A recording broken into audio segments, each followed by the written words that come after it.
This is DNC chair Jaime Harrison. So let's listen to what is said when he went on the Jen Psaki show. So let's listen. There is another state where a number of elected officials have been displeased, I think it's safe to say, about the change in the primary calendar, and that is New Hampshire. They have said they will vote first anyway, which could, of course, set up a scenario where President Biden is not on the ballot there, and a candidate like RFK Jr., who has started a campaign blitz in the state, also has spread conspiracy theories, but seems to have made, at least in some polls, whether they're legit or not, some headway among Democratic primary voters. So 2 questions here. One is New Hampshire. How concerned are you about the impact this could have on November 2024 and that state that Democrats need to win in November? And then I also want to ask you about RFK Jr. and what you do if he ends up winning that state in the primary. Listen, New Hampshire is a very, very important state, but for 50 years, New Hampshire and Iowa and New Hampshire have kicked off the presidential primary process. And the Democratic Party is a very different party than it was 50 years ago. We're a much more diverse party than we are. And so there's no state that has an ownership for how we kick this off. That was bad. Yeah, we're going to have to rewind that. Like, it's getting worse and worse. And I'll put this out to the panel if anybody wants to respond. It's like, it feels to me like all of this propaganda has always been going on, but it feels to me it's way more transparent and comical now. Like the people who are playing the actors is much more transparent, that this is sort of a rehearsed sort of dance that you guys are doing, that you guess you're bringing on. You already kind of know what they're going to say. You already know they're going to be sort of getting the same sort of line that you're pushing. You just came out of the White House that you're now reporting on. Like, it seems so very like, what is that game? I forget that. Anyway, I forget the movie reference. It seems so transparent. And I just don't know, does anybody else feel that way, where it seems like, man, this is so comical, like something will be on SNL? Anybody? Oh, Anthony, you're on mute. I was you're on mute. In my head, yeah, this guy's a clown. Like, that's his only thing. When he said, we all felt it when he said the Democratic Party of today is much different than the Democratic Party of 50 years ago. We're all lamenting that, because it wasn't perfect then, but it was far better than it was now. It was before the neoliberals took over, or most of them. Look, they only have on people that are going to talk within the little box of what's accepted. Noam Chomsky talked about this years ago and said that one of the reasons he doesn't do mainstream television is they don't give him enough time to talk about, to really take an issue apart. So he'll end up sounding crazy. So they only let the people that are crazy in, who just repeat the same things. How does the Democratic Party being more diverse put food on people's table right now, today? Oh, by the way, inflation isn't down. The CPI, food is up 3%. Rent is up almost 9%. 9% over last year. That's not down. That's a third of your literal income. Car insurance is up. Car maintenance is up. I don't care. And a marginalized person, working class with the family, does not care how diverse the party is. And that's a lie. It's not diverse because they have very few, if any, working class people among their ranks. It's not just skin color, ethnic heritage, religion, etc. It's also income. They're mostly millionaires. So that's a lie. You know, it's just, and of course Jen Psaki accepts it. Nice haircut, Jen, by the way. I like what she did with it. Just seriously, it looks good. I mean, does anybody really think that Jen Psaki would have that position if she wasn't a former White House? What was it? Was she a press secretary or whatever the fuck she was? Yeah. I mean, so she tailored her audience to, she tailored her attendance to be people like Jaime Harrison and these motherfuckers that would toe the party line and just spread their bullshit propaganda to their brainless fucking audience. Like, we all know how this game is played.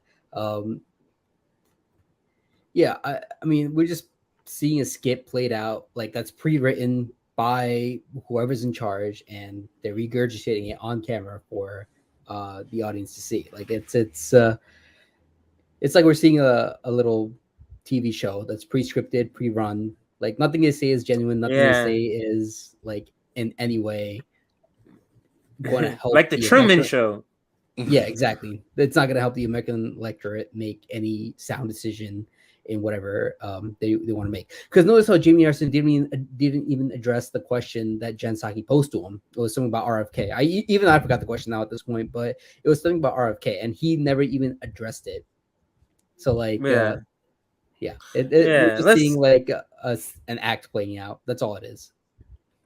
Yeah, and she's just she just doesn't come across as believable in her propaganda. But let's try to get through it. We stopped like 10 seconds in. Let's see how far we can get through the video. It's 2 minutes. Let's listen. There is another state where a number of elected officials have been displeased, I think it's safe to say, about the change in the primary calendar, and that is New Hampshire. They have said they will vote first anyway, which could, of course, set up a scenario where President Biden is not on the ballot there, and a candidate like RFK Jr., who has started a campaign blitz in the state, also has spread conspiracy theories, but seems to have made, at least in some polls, whether they're legit or not, some headway among Democratic primary voters. So 2 questions here. One is New Hampshire. How concerned are you about the impact this could have on November 2024 and that state that Democrats need to win in November? And then I also want to ask you about RFK Jr. and what you do if he ends up winning that state in the primary. Listen, New Hampshire is a very, very important state, but for 50 years, New Hampshire and Iowa and New Hampshire have kicked off the presidential primary process. And the Democratic Party is a very different party than it was 50 years ago. We're a much more diverse party than we are. And so there's no state that has an ownership for how we kick this off. Now, the one thing I often correct my friends in New Hampshire in that they love to say that they're the first, but they're actually the second. They've always been the second contest. Iowa, then New Hampshire. Well, the only thing that has changed this time around, they will still be the second contest, but it's South Carolina, then New Hampshire and Nevada following up. And so, the president is going to still compete in New Hampshire in the general election, and we're giving New Hampshire as much time as they need in order to figure out their primary process. But the bottom line is this, Jen, South Carolina is the official first in the primary state for the DNC going in the 2024 election cycle. So they're not backing down on this democracy thing. Now, but I mean, I know it could be a cover that they're using, that they're trying to say, oh, it's more diverse, so we're trying to, we all know that they could be using identity politics as a cover or something that could be considered as reasonable, that hey, yeah, this kind of reflects the population more, but we know that that's not what they're using it for. But what say you about sort of their usage of it, even though that's not what they actually believe in? I think this is what sort of dumbed downs identity politics, is that it's supposed to represent something good, but they're kind of just co-opting it. Go ahead, Colin. It's really sad, considering that what Jamie wanted to say is it's more diverse in terms of what they believe is going to benefit them the most in this upcoming election, because Biden is so terrible. They're not saying that Biden didn't win Iowa and New Hampshire in 2020. In Iowa, they're saying that Buttigieg won, but we know he cheated, but essentially Bernie won. But Biden was scored very low in both of those primaries. It was only once he got to South Carolina in 2020 that he actually won that, thanks to Jim Clyburn. So they're banking on the fact that, and actually that says a lot of how much disdain that, in a sense, that they have for the Black community, especially the Black boomer community in South Carolina, that they're banking on the fact that all these fools are going to vote for Biden anyway, because all Jim Timon has to do is just say, vote for Joe Biden, and they will just listen to him, and everyone will just be like, okay, I'm going to vote for Biden because you said so, sir. You know, so it just kind of gives that, like, but in a way, I can only fault ourselves in a sense, because we know of our reality, and I get, like, we're kind of force-fed this idea of a binary view in politics is either either blue or red. You know, and we're not necessarily thinking, I think we are, or at least the younger generations now are beginning to think having more alternative means of getting involved in politics, but especially for, you know, the boomer generation, they're kind of stuck in that binary mindset.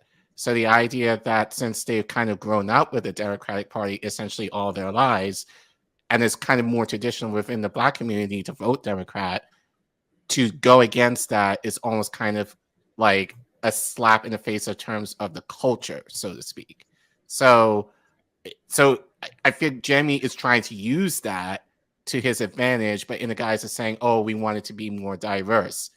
No, it's just the idea, like, it's all Black people that will vote for Biden. So in your mind, it's a shoo-in. So because they're not going to be, I just feel like this is kind of his way, without saying, they're not going to be politically cautious, I would say, in terms of they just know, oh, he's the Democratic nominee, I'm just going to vote for him. So it's just kind of, so almost kind of like you see, like, somewhat the class level in terms of that disdain, but also kind of in a way the intelligence of, you know, Black people in a way, because it's just kind of like, oh, these fools are just going to vote regardless. So, you know, because that is the feeling. That's the sort of the same sort of feeling I get too.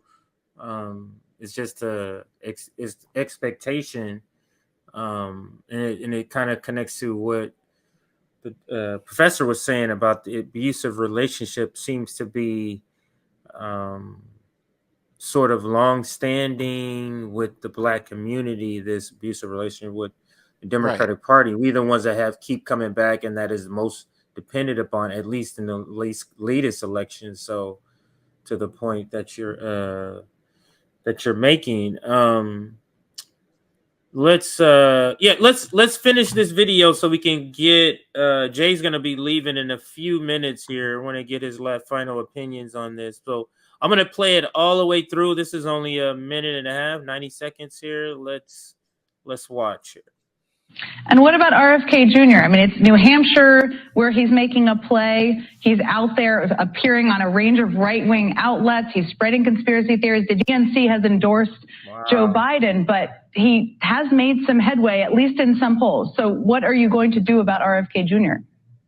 Well, I think what we're going to do is we're going to continue to make sure that the American people, and particularly Democrats, understand how Joe Biden and Kamala Harris have delivered for them.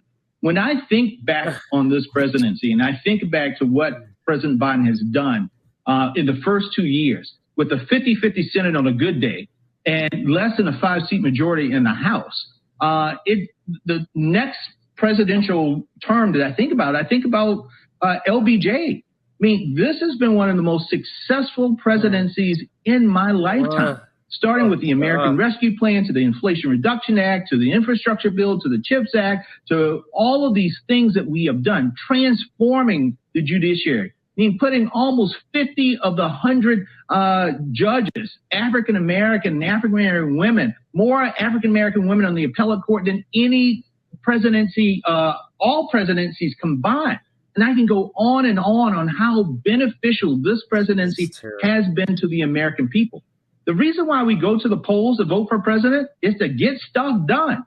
Well, tell me what president in my lifetime, in our lifetime, have gotten more done with almost less than Joe Biden has. DNC Chairman Jaime Harrison, thank you so much for joining me this afternoon.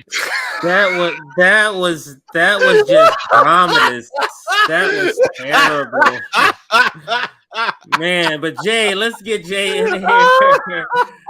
Anything part, you don't have to just say chime in on the video, but anything you wanted to chime in on before you're gonna be leaving here pretty soon. But that was hard to get Look, through there. I'll say this: he's getting his money's worth. I will say that. But go ahead, Apollo. Achievement. Okay. Oh God! Do you guys know who Milo Yiannopoulos is? He's this gay conservative guy. He's kind of an old name now, but he's a gay conservative, and he was one of the guys that said, "Oh, hey, gay conversion therapy worked for me. I'm no longer gay anymore." So he was pandering to that right-wing audience, and that's kind of what Jaime Harrison's doing here. He's just getting like, "Oh, there's a few more black people on the on the federal court seats." Yes. Did they improve the lives of black people anyway? No. I mean, I can't really speak on that, but I don't think they did. That's what I can say. He's just pandering to those identity politics talking points. Like it was bad. What did he do to like materially improve the lives of not just African Americans, but like anybody in America? Like this was pretty much Democrats' wet dream. Like that's what that was. Yeah.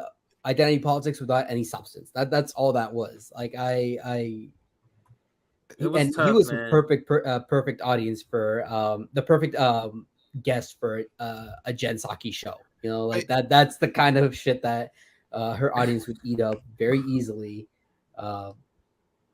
Yeah. What do you say about that? Like, some jokes and some bullshit just writes itself, and that's what that was. Like, this almost kind of contradicts what AOC was saying, because she was like, "Oh, we couldn't get much done because of the Senate," but now Jaime Harrison said, "Oh, look, we got this done." So which is it? Yeah. So, but they unified on the Biden now.